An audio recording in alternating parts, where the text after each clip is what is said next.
Imaginemos un escenario catastrófico. Una parte de la Tierra queda privada de electricidad. Grandes ciudades se quedan a oscuras.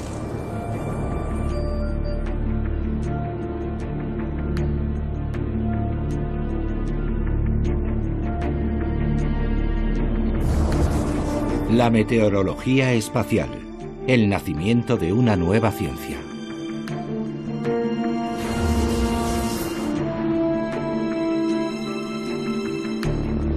Un gran apagón eléctrico como los que acabamos de imaginar ya se ha producido.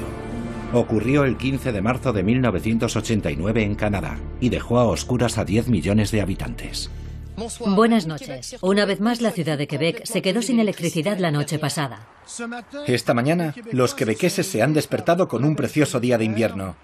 Pero a las pocas horas, la red de energía eléctrica colapsó. Privados del metro durante la hora punta, los montrealeses han tenido que tomar el autobús y sufrir largos periodos de espera. Personas con niños pequeños han tenido que abrigarlos para darles de comer y en muchos casos no han podido llevarlos al colegio.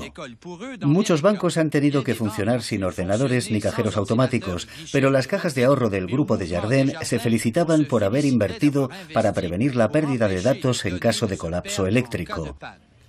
En los supermercados Provigo, 90.000 kilos de carne han permanecido en los congeladores, sin electricidad. Afortunadamente es invierno. Harán falta días o incluso semanas para averiguar las razones que provocaron anoche el apagón general. Después de múltiples investigaciones, los científicos vincularon el gigantesco apagón eléctrico a una gran tormenta que se había formado en la superficie del Sol. Estas borrascas de viento solar enviaron a la Tierra partículas eléctricas que se diseminaron por su superficie y cuya fuerza produjo una disyunción en las redes eléctricas, provocando así el apagón general. ¿Qué sucedería si una tormenta solar semejante se produjera hoy? Todas las redes de comunicación muy sensibles a la radiación electromagnética del Sol podrían sufrir daños graves. Apagones eléctricos, apagones en los satélites que afectarían a los GPS, a los teléfonos móviles y en consecuencia al funcionamiento de nuestra sociedad.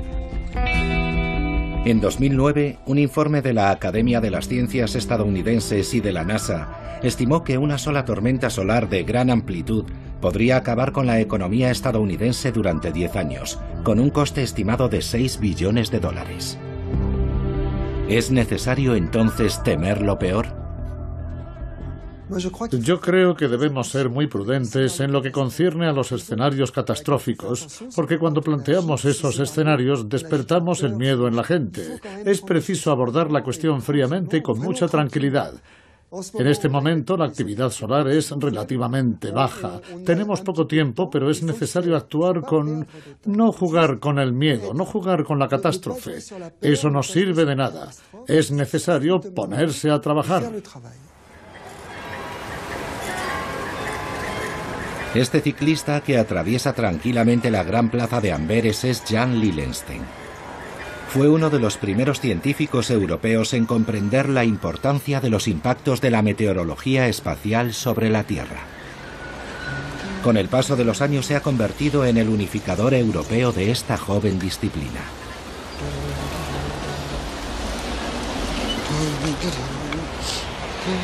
Desde hace 10 años organiza la Semana de la Meteorología Espacial, un acontecimiento que cada vez adquiere más importancia.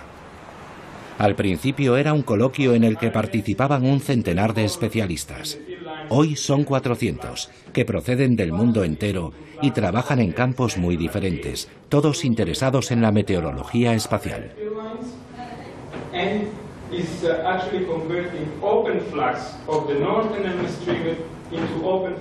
Aquí está teniendo lugar una reunión sobre la previsión de las erupciones solares y sobre su modelización. ¿Qué podemos hacer con nuestros ordenadores para comprender su funcionamiento? Aquí tiene lugar una sesión sobre los aspectos jurídicos de la meteorología espacial. ¿Qué pasa cuando hacemos una previsión? Si nos equivocamos, ¿somos responsables jurídicamente? Y aquí en la tercera sala están hablando sobre las degradaciones que pueden sufrir los satélites como consecuencia de la meteorología espacial. ¿Qué clase de degradación? Y aquí hay sobre todo operadores espaciales, personas que construyen satélites y personas que los lanzan.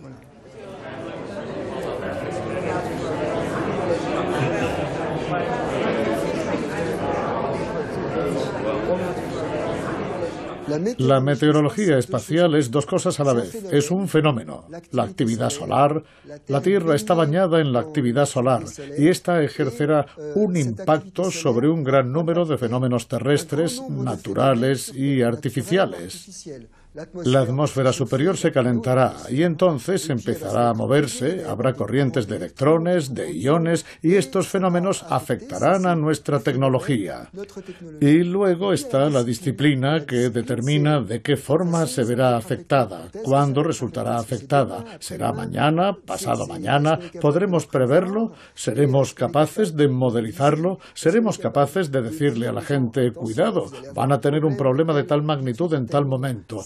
Eso es una disciplina. Así que la meteorología espacial es eso, comprender nuestro entorno, los fenómenos, pero también ser capaces de predecirlos y de cuantificar los impactos que van a producir. Aquí también hay que resolverlo. B0. Aquí tenemos B0. Y aquí también tenemos B0. En Orsay, Sacha Brun, astrofísico, incluye el Sol en diferentes ecuaciones para comprender mejor su funcionamiento y la forma en que impacta en su entorno y en los otros planetas, como la Tierra. De acuerdo. Entonces aquí va KVB y nos da... Utilizando los ordenadores más potentes del mundo, Sacha Brun y su equipo han realizado una modelización del Sol.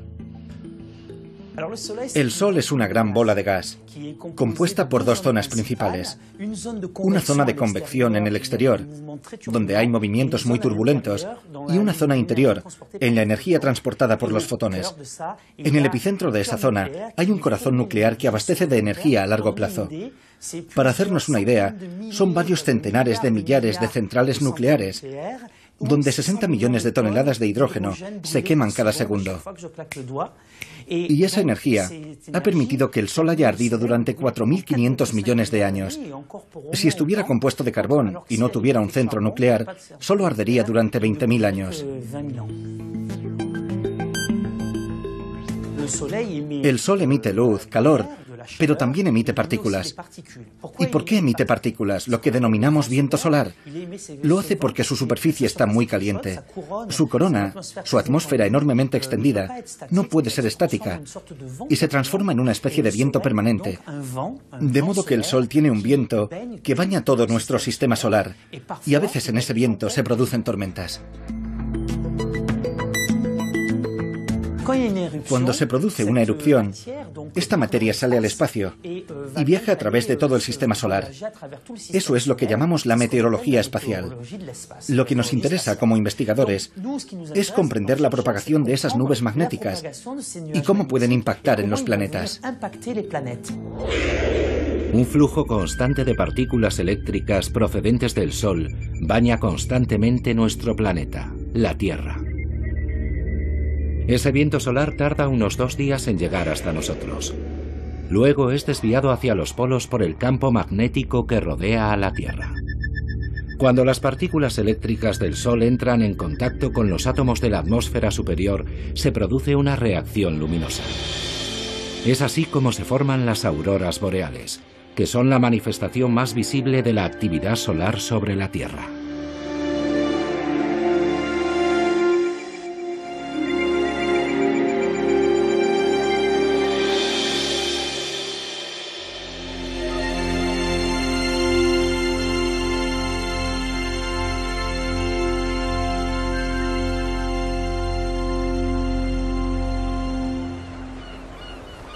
El círculo polar es el lugar ideal para observar las auroras boreales. En el norte de Noruega, en el fondo de un fiordo, lejos de las ciudades iluminadas y de toda actividad humana, se encuentra el radar EISCAT.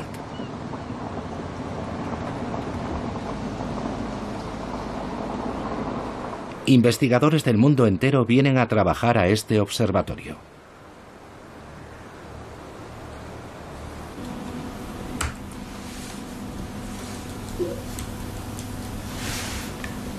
Jan Lillenstein y el astrofísico Mathieu Barthélemy vienen aquí desde hace 10 años en febrero, durante la noche polar, cuando las auroras boreales son más visibles. Vienen a efectuar mediciones de una zona de la atmósfera todavía poco conocida.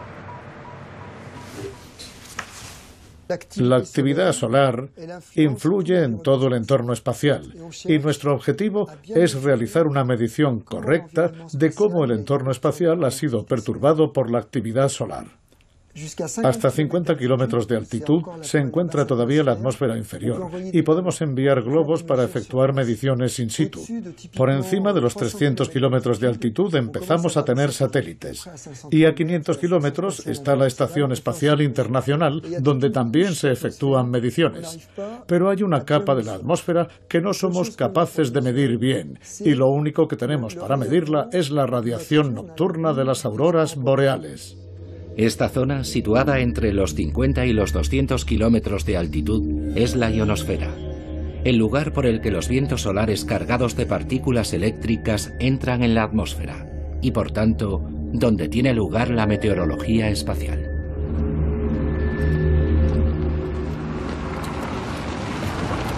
Para realizar las mediciones, Mathieu permanece en el observatorio. La temperatura es inferior a 25 grados bajo cero. Jan conducirá de noche durante 1 hora y media para llegar a un pequeño observatorio situado lejos de toda actividad humana. Aquí, la luz está prohibida, ya que podría perturbar todas las mediciones que Jan va a efectuar. Las auroras boreales pueden tener diferentes colores, y el equipo de Jan descubrió hace algunos años que la luz roja de las auroras estaba polarizada. Como la luz de las películas en 3D, avanza hacia el observador en una dirección privilegiada. Es esta polarización lo que Jan va a observar. Lo que estamos viendo es que el SPP, el espectro fotopolarímetro, que es el nombre de nuestro instrumento, y el haz del radar se cruzan a 220 kilómetros de altitud. Entonces, como Mathieu está ahí, si yo miro en esta dirección, él debe mirar así para que se crucen justo a esa altitud. Así que hemos calculado los ángulos que él debe tener para orientar su radar, para que así los haces se crucen exactamente a 200 kilómetros de altitud, es decir, el punto donde la polarización es máxima y donde el color rojo de las auroras es más intenso. Estoy cambiando la orientación de la antena para situarla un poco más arriba. Está apuntando hacia el oeste. Tenía una desviación a 33 grados. Vamos a pasarlo a 45. Y ya está, ya lo está haciendo. Y podemos ver ahí, en el panel de control, que efectivamente está subiendo.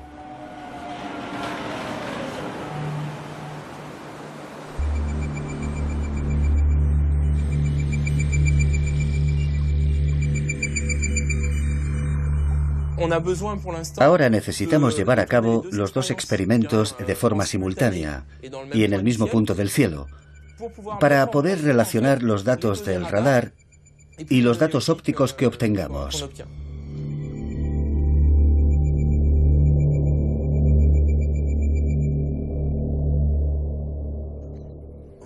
Cuando comenzamos, nos dijimos que íbamos un poco a ver qué pescábamos, a ver qué pescamos. Y de alguna manera es lo que seguimos haciendo, porque de momento lo que hacemos es medir la franja roja de las auroras, las emisiones rojas que están principalmente en la parte superior. Pero va a haber una nueva generación de instrumentos con los que podremos contar el año que viene que podrán medir todos los colores. Y lo que esperamos es que los diferentes colores nos proporcionen informaciones diferentes y así poder conseguir un panel de información que pueda empezar a ser lo suficientemente amplio. Con estas informaciones sobre la composición de la ionosfera, los investigadores quieren determinar cómo el entorno de la atmósfera superior de la Tierra reacciona a la actividad solar.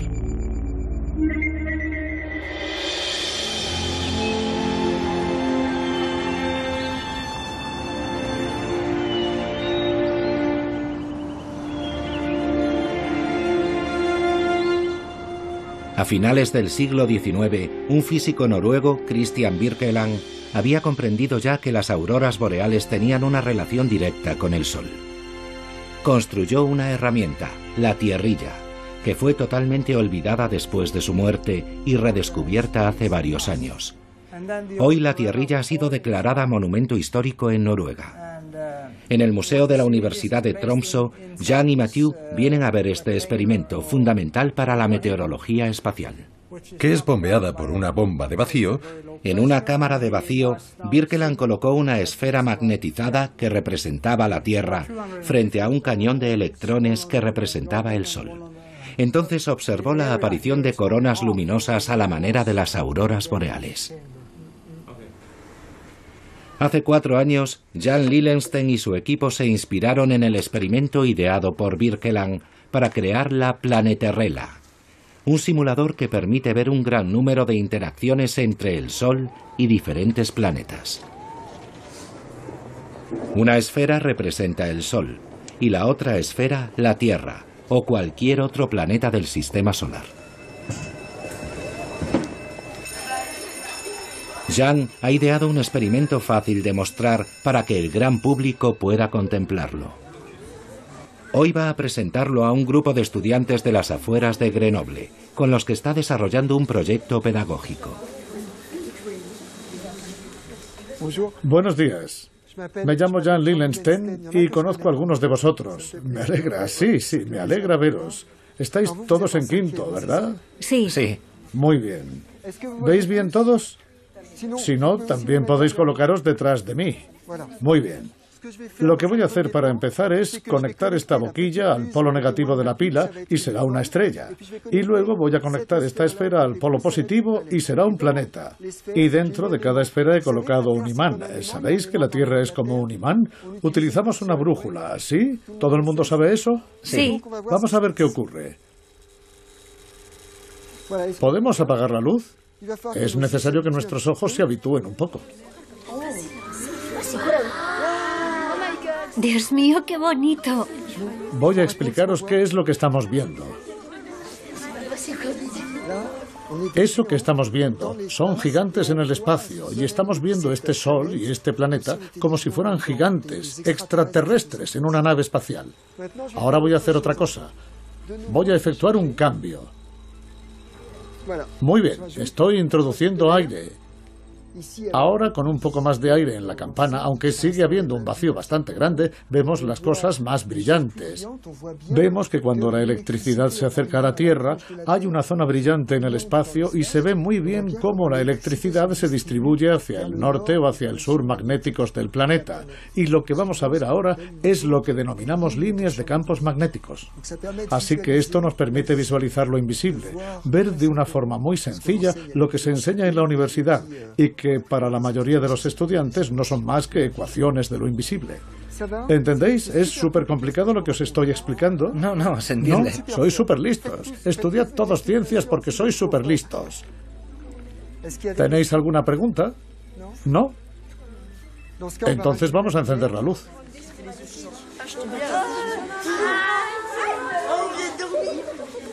Muchas gracias por vuestra atención. Desde siempre, la observación del Sol ha fascinado a los astrónomos. En 1612, Galileo fue el primero en observar de forma científica la superficie del Sol, utilizando el anteojo astronómico que él mismo había inventado. En Francia, el astrónomo Jules Janssen fundó el observatorio de Meudon en 1876.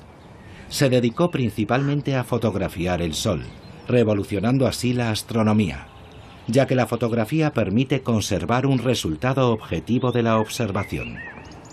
Hoy, los pioneros de la meteorología espacial pueden apoyarse en todos los conocimientos adquiridos en el transcurso de los siglos por sus predecesores. Aquí se guardan 100 años de fotografías del Sol.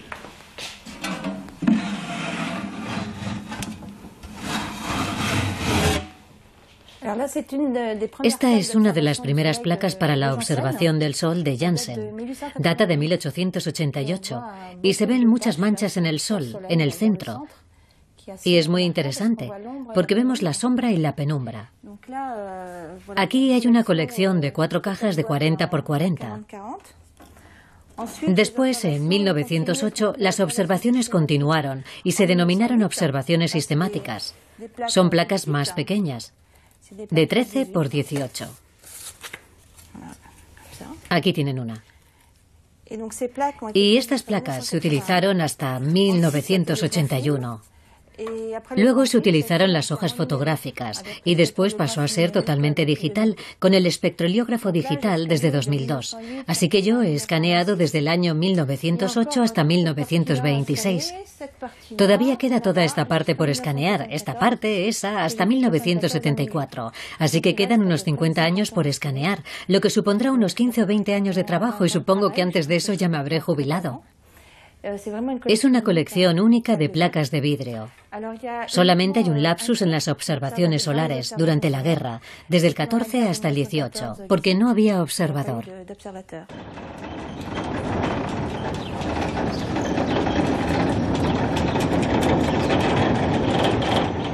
Desde hace 30 años, cuando el clima se lo permite, Isabelle Boilet toma una foto del Sol. Cuando no hay sol en Meudon, otro observatorio se encarga de hacerlo. Este recinto alberga un espectroheliógrafo, el aparato que hará la fotografía del Sol. Diferentes juegos de espejos y de prismas permiten capturar la imagen del Sol, que Isabelle Boilet digitalizará a continuación.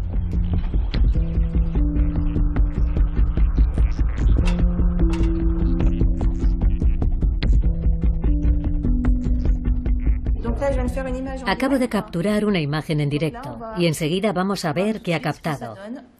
Aquí está. Tenemos una imagen en H-alfa.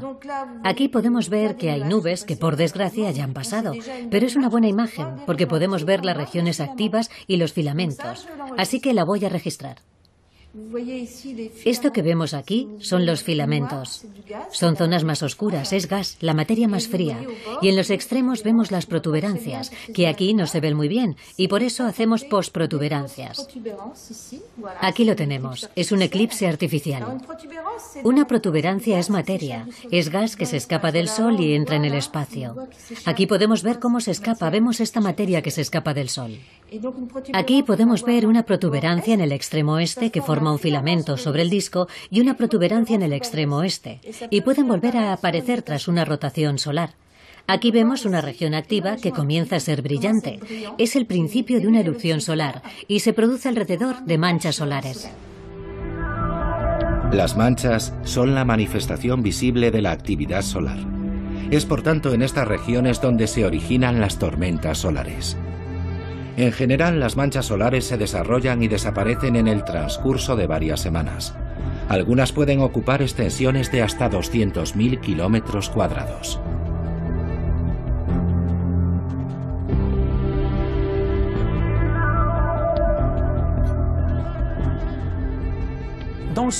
En la superficie del Sol hay movimientos convectivos de materia, movimientos de gran magnitud y también flujos de rotación. Estos dos efectos generan un campo magnético, debido al denominado efecto dinamo, la conversión de energía mecánica en energía eléctrica.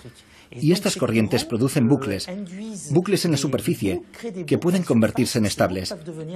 En esta imagen podemos ver las líneas de los campos magnéticos creados por el efecto dinamo, que emergen en la superficie del Sol. Esos bucles magnéticos se manifiestan por medio de manchas oscuras, las manchas solares, que proceden del campo magnético que emerge y termina perforando la superficie. Después, los movimientos en la superficie, las convecciones, las turbulencias, desestabilizan estos bucles magnéticos, que terminan entrando en erupción y produciendo eyecciones de materia y de luz muy intensas, que serán las tormentas en el viento permanente del Sol.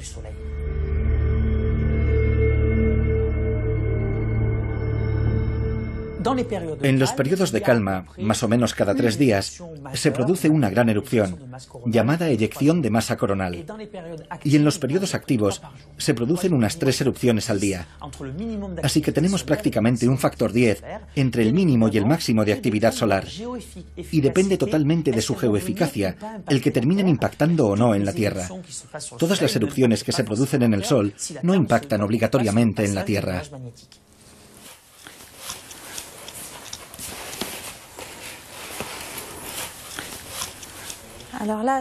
Esto que estoy desplegando es un diagrama que muestra los ciclos de actividad solar a través de observaciones sistemáticas. Comprende el periodo entre 1919 y 1965 y en él figuran los máximos y los mínimos en la actividad del Sol según el número de manchas solares, la media de manchas solares aparecidas al mes. Muestra los ciclos de actividad solar, que son ciclos de 11 años. Se denomina diagrama de mariposa. Abarca un periodo de 40 años y continúa haciéndose en la actualidad a partir de ciclos de actividad de 11 años. Sin embargo, fue durante un ciclo de baja actividad cuando se produjo la mayor tormenta solar jamás registrada en la Tierra. Se le llamó Evento Carrington. El 1 de septiembre de 1859, el astrónomo inglés Richard Carrington observó unas enormes manchas solares de las que realizó unos bocetos. A la noche siguiente se observaron auroras boreales hasta en el Caribe, con una luminosidad tan intensa que según testimonios de la época se podía leer el periódico en plena noche. Las corrientes eléctricas se propagaron por el suelo. Varios telégrafos se incendiaron y muchos telegrafistas sufrieron descargas eléctricas. Si este evento se produjese hoy en día, las consecuencias serían incalculables.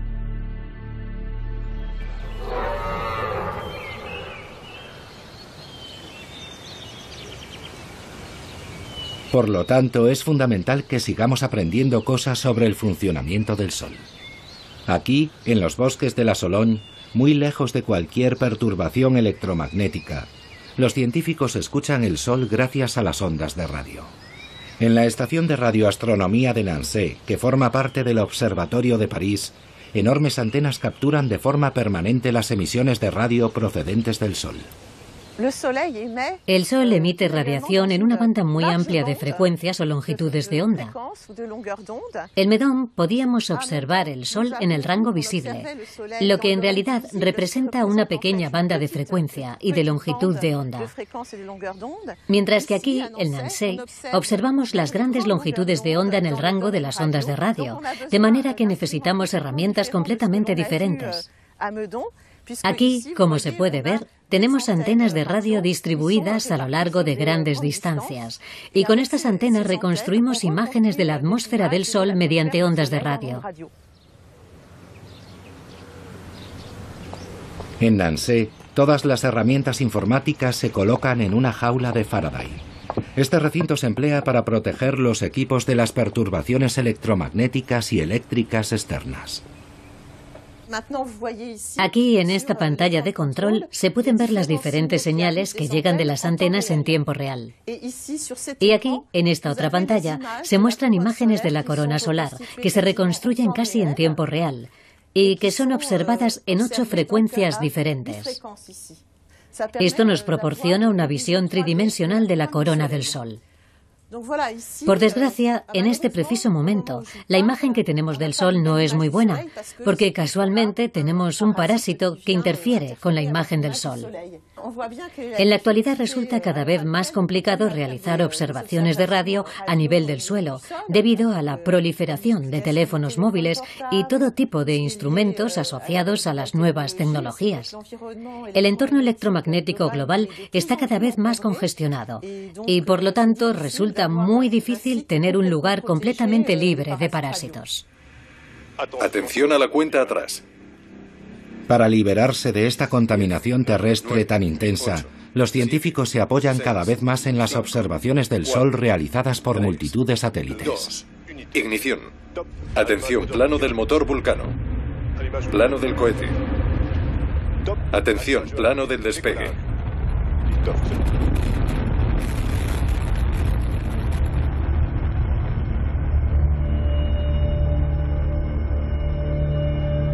SOHO, el satélite más antiguo, fue lanzado en 1995. Es el resultado de una colaboración entre Europa y la NASA. Permite hacer un seguimiento en directo de las erupciones solares. En 2010 se le unió el SDO, otro satélite que envía imágenes muy detalladas en varios espectros de color y en muy alta definición.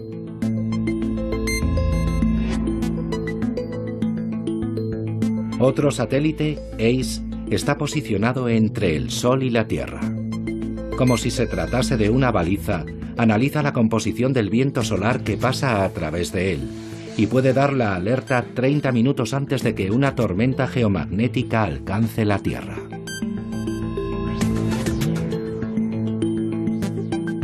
Por último, los dos satélites estéreo A y B se posicionan a cada lado del Sol. Permiten ver por primera vez el Sol en su globalidad y proporcionan una imagen tridimensional de la dirección de las erupciones en el espacio. Esto permite observar si dichas erupciones se dirigen hacia la Tierra. Los científicos se sirven de una multitud de datos para sus investigaciones, pero no es fácil recibirlos de forma continua, las 24 horas del día. En el norte de Alemania, en Kiel, a orillas del mar Báltico, no todo el mundo disfruta de la playa.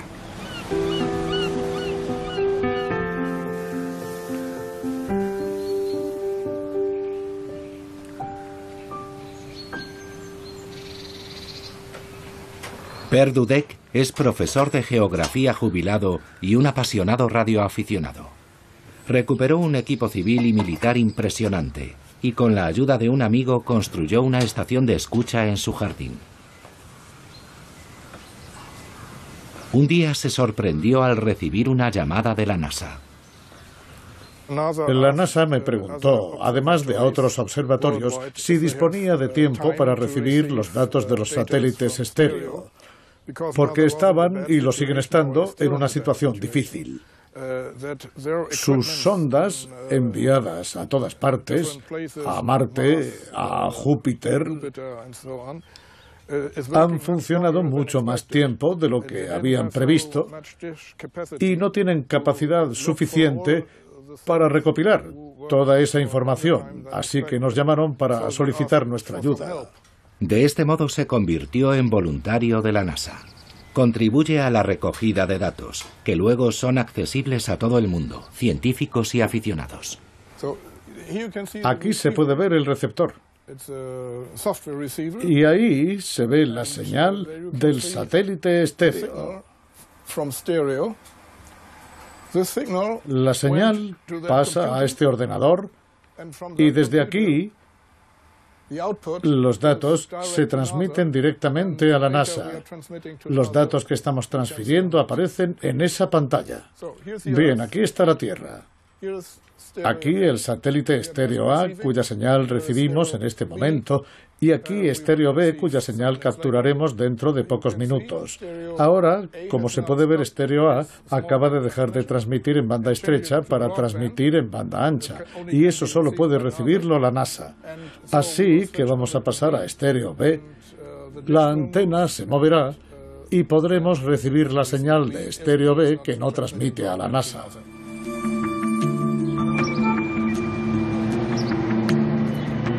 Europa ha tomado conciencia de la importancia de la meteorología espacial y de sus consecuencias, que podrían resultar vitales para la actividad económica.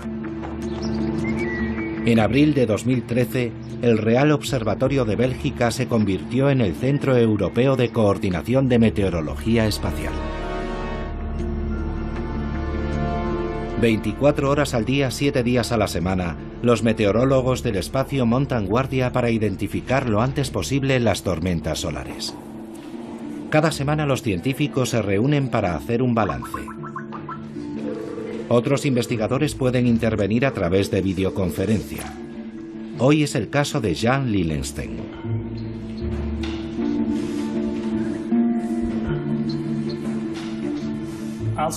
Voy a empezar por un evento que sucedió solo unas horas después de nuestra última reunión. Se trata de una intensa erupción de categoría M7 que se produjo en la región de manchas solares NOAA 2036. Fue una erupción muy fuerte. Podremos seguir observándola gracias a las imágenes del satélite estéreo. Sí, por supuesto, ya que continuará su trayectoria por detrás del Sol. Estaremos preparados cuando vuelva a aparecer en menos de 2 semanas. Sí, exacto. Así que en 2 semanas podremos verlo ya del otro lado del Sol, saliendo por detrás. Sí, por el este, eso es. La erupción que se produjo ayer no es la primera del año. Es la 30ª de categoría X que hemos tenido desde que comenzó el ciclo actual. Es bastante normal que se den este tipo de tormentas y continuarán sucediendo durante los próximos años. ¿Observasteis signos precursores de esas erupciones antes de que llegaran? No hubo ningún indicio. Estas reuniones permiten identificar las principales tendencias de las perturbaciones solares de cara al futuro. Cada pronosticador debe redactar un boletín de meteorología espacial. Esta ciencia está todavía en ciernes, tal como estaba la meteorología terrestre en sus inicios. Al iniciarse una erupción, hay que prever si tendrá o no efectos sobre la Tierra. Para ello, hacemos un seguimiento constante de las erupciones. De hecho, con el aluvión de información que recibimos en la actualidad, para un ser humano es muy difícil controlarlo todo. En Bruselas nos hemos especializado en el desarrollo de un software que procesa las imágenes para nosotros, y el ordenador nos avisa cuando se produce un evento significativo. Desde el momento en que sabemos que una eyección de masa coronal se dirige hacia nosotros, la historia no ha terminado. Sigue siendo complicado porque algunas eyecciones son más veloces que otras. Si una erupción lenta es seguida por una rápida, la rápida alcanzará a la primera y la eyección será doblemente intensa. El siguiente reto es ser capaces de hacer un seguimiento en el espacio interplanetario para saber en qué dirección se desplazan las eyecciones de masa coronal. Incluso cuando estamos seguros de que las eyecciones van a llegar a la Tierra, debemos determinar su importancia en relación a otras anteriores. La Tierra está sometida constantemente a la meteorología espacial. Algunos eventos producen tormentas geomagnéticas en la Tierra y otros no. Depende de la naturaleza de la eyección de masa coronal, su masa, la intensidad y la orientación de su campo magnético, además de otros factores. Determinar esos parámetros y hacer predicciones correctas es nuestro cometido. Tenemos ideas teóricas, pero no es fácil trasladarlas al plano operativo, ya que no disponemos de toda la información en el momento justo que nos permita afirmar que a una hora concreta se producirá una tormenta geomagnética de una determinada magnitud. Lo máximo que podemos hacer es prever la llegada de un evento significativo, calcular la hora estimada en que alcanzará la Tierra y comunicar la probabilidad de que cause una tormenta geomagnética, pero aún no podemos cuantificarla. Algunas compañías no han esperado la llegada de estas previsiones para tratar de protegernos de los efectos del clima espacial. Las compañías eléctricas han sido las primeras en tomar medidas. En Europa, Suecia ha sido el país pionero, ya que sufrió, igual que Quebec, un gran apagón eléctrico debido a una tormenta solar.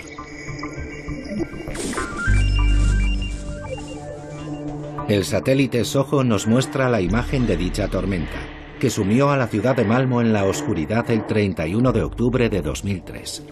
La tormenta fue de tal magnitud que cegó el dispositivo que debía medirla. Una simulación europea muestra cómo las corrientes generadas en el suelo por la tormenta solar provocaron una sobrecarga en los transformadores a medida que iba llegando a la Tierra. Aquí, en Ludvika, a 200 kilómetros al noroeste de Estocolmo, se encuentra uno de los pocos centros de investigación y fabricación de transformadores del mundo. Los transformadores son dispositivos muy complejos de montar y se requiere una experiencia especial. Por tanto, se necesitaría mucho tiempo para renovarlos si resultaran dañados por una tormenta solar, ya que para estos dispositivos no existe ningún stock.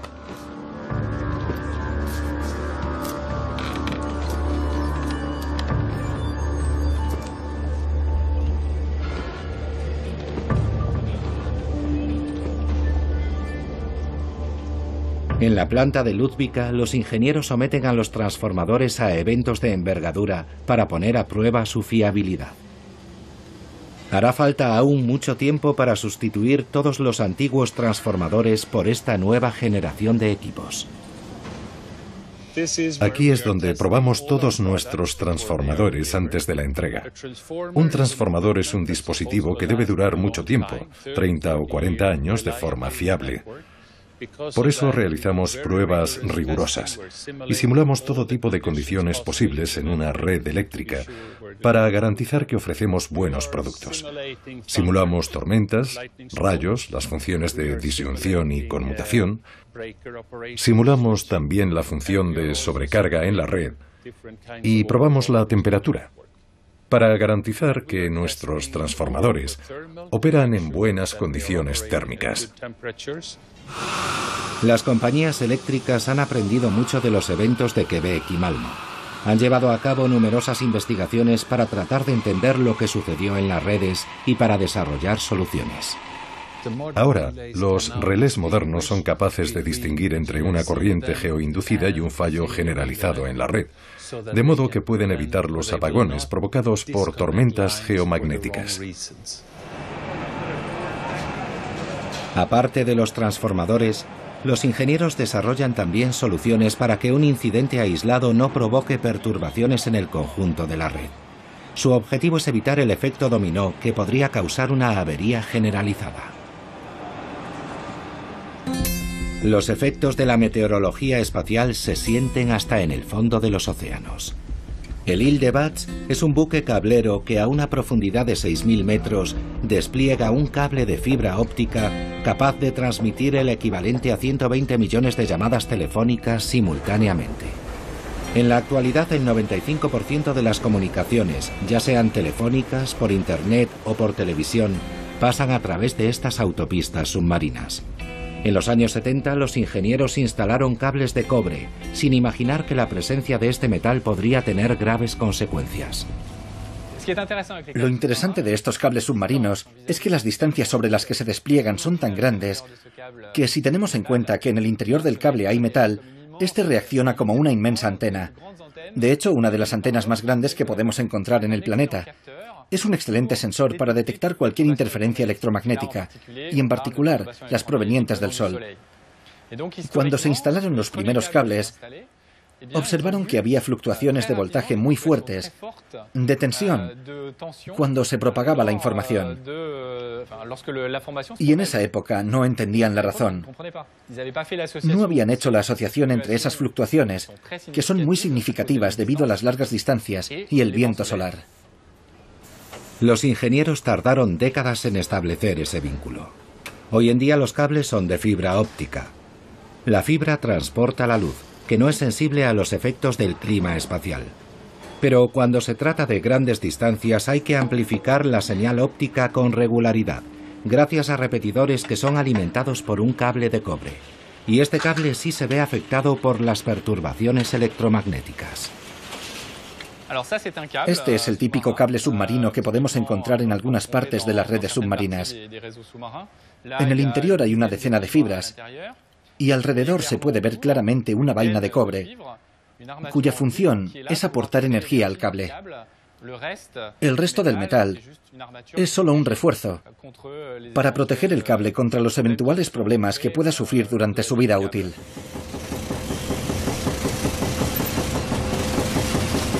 En la actualidad, las compañías eléctricas han integrado el riesgo vinculado a los cables de cobre. La tensión eléctrica del cable se ajusta automáticamente en tiempo real, de acuerdo con las fluctuaciones relacionadas con la meteorología solar.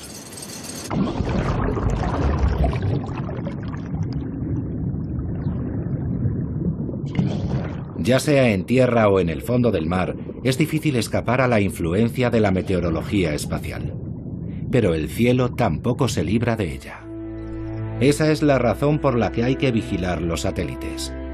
El Centro de Telemetría Láser del Observatorio de la Costa Azul está especializado en la vigilancia de satélites. Si se produce una tormenta solar, las ondas utilizadas por los satélites de geolocalización sufren perturbaciones. Para comprobar con precisión milimétrica la distancia entre el satélite y la Tierra, es necesario medirla con la ayuda de un rayo láser. Hola, Dominique. Hola. Bueno, ¿cuál es el programa de observación para esta noche? Acabo de imprimirlo ahora mismo. Bueno, tenemos una docena de satélites. De satélites, sí. Voy a prepararlos. Muy bien. De acuerdo. 4, 3, 2, 1. Puedes iniciar el seguimiento. Iniciado. Ahora he enviado las posiciones al telescopio. Muy bien. Ya han sido enviadas. De acuerdo, sí. Ya ha empezado. Ya se mueve. Vamos a buscar el satélite Galileo. Y cuando estemos sobre él, activas el láser. Ahora mismo lo activo. Muy bien. En 3 segundos, 2, 1, listo. Activado. Muy bien. Ya puedes enviar el láser. Ya está. Perfecto. Láser enviado. Muy bien, láser enviado. ¿Y recibimos el eco del láser? Sí, sí. Muy bien. Ya lo tenemos. El satélite está a 23.569 kilómetros. Estamos midiendo la distancia, el recorrido de ida y vuelta con un margen de error de centímetros. Un margen muy pequeño. Sí.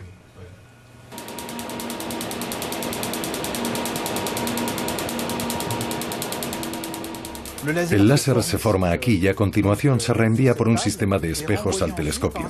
Cada impulso láser es extremadamente energético, con el objetivo de alcanzar satélites situados en órbitas muy altas, como la constelación de satélites GNSS, es decir, la constelación GPS, que se encuentra a 25.000 kilómetros, entre 20.000 y 25.000 kilómetros. El sistema GPS funciona a partir de un grupo de entre 25 y 27 satélites que se distribuyen alrededor de la Tierra, y un equipo de usuario en la Tierra capaz de captar al menos 4 satélites simultáneamente. Los satélites transmiten su posición y el equipo de usuario calcula el tiempo de trayecto de cada medición entre el satélite y él mismo. Los datos obtenidos, corregidos periódicamente, son indispensables para todas las compañías o personas particulares que necesitan una geolocalización muy precisa. La Tierra está acostumbrada desde los albores de los tiempos a las tormentas solares. No son más importantes en la actualidad, pero sus consecuencias sí lo son, en este mundo tecnológico que el hombre ha construido. Un mundo muy frágil.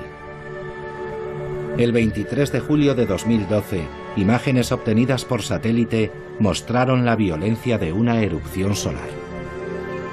Esas imágenes han permitido a los científicos llegar a la conclusión de que dicha tormenta fue más intensa que la de Carrington en 1859. Si hubiese alcanzado la Tierra, nuestro mundo se hubiese visto completamente trastocado. Felizmente para nosotros, la tormenta se dispersó en una dirección opuesta a nuestro planeta.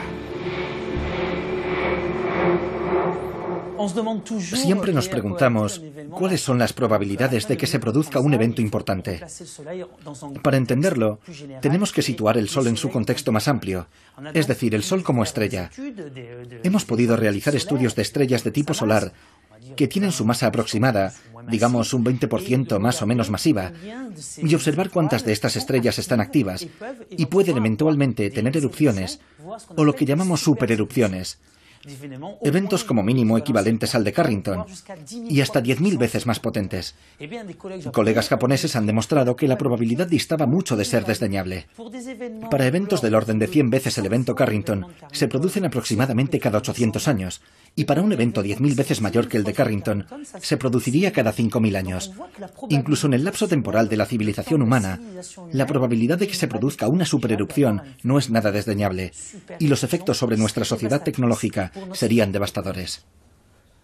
La meteorología espacial es una disciplina nueva, pero que va a perdurar y que formará parte de nuestra vida cotidiana. Para mí no existe la menor duda de que de aquí a poco tiempo, de aquí a algunos años, hablaremos del boletín meteorológico espacial como hablamos hoy del boletín meteorológico terrestre. No tendremos miedo, pero comentaremos: ayer vi en el periódico que se espera una erupción solar y que vamos a tener problemas con el GPS. El clima espacial formará parte de la vida cotidiana. No hay la menor duda. No será algo aterrador, sino sencillamente algo que asumiremos y que nos permitirá vivir mejor en el futuro.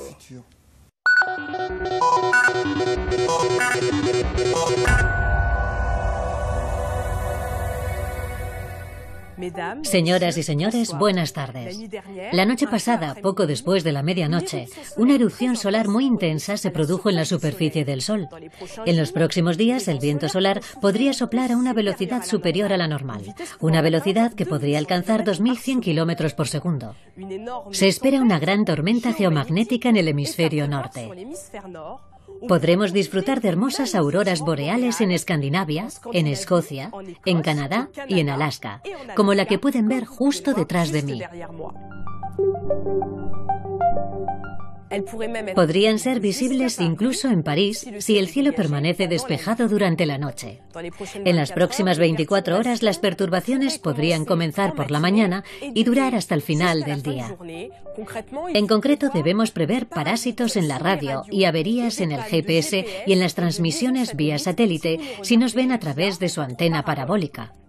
En cuanto a las compañías eléctricas, se encuentran en estado de alerta roja y han tomado ya medidas para evitar perturbaciones en la red eléctrica.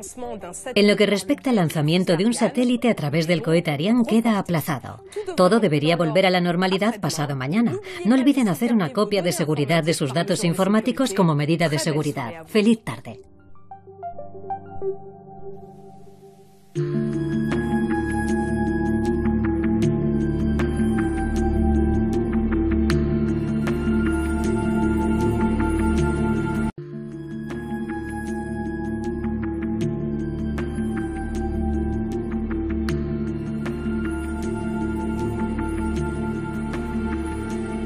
Imaginemos un escenario catastrófico. Una parte de la Tierra queda privada de electricidad. Grandes ciudades se quedan a oscuras.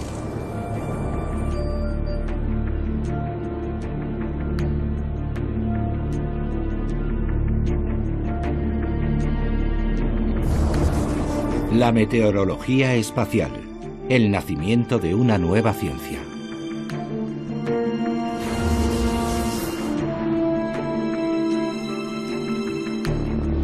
Un gran apagón eléctrico como los que acabamos de imaginar ya se ha producido.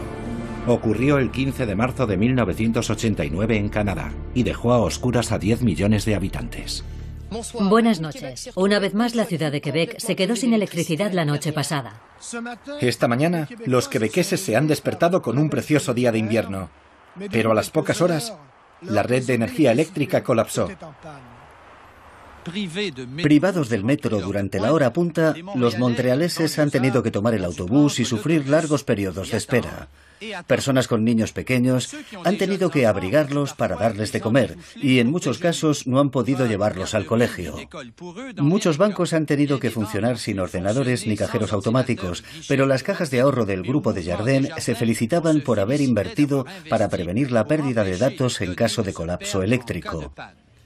En los supermercados Provigo, 90.000 kilos de carne han permanecido en los congeladores, sin electricidad. Afortunadamente es invierno. Harán falta días o incluso semanas para averiguar las razones que provocaron anoche el apagón general.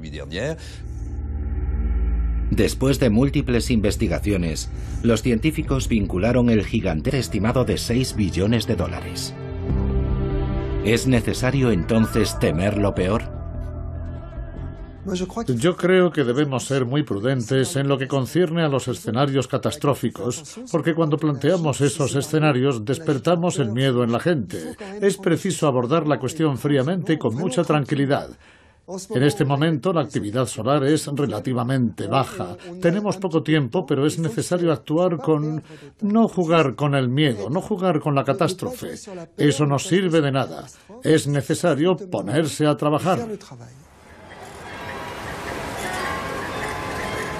Este ciclista que atraviesa tranquilamente la gran plaza de Amberes es Jan Lillenstein. Fue uno de los primeros científicos europeos en comprender la importancia de los impactos de la meteorología espacial sobre la Tierra. Con el paso de los años se ha convertido en el unificador europeo de esta joven disciplina.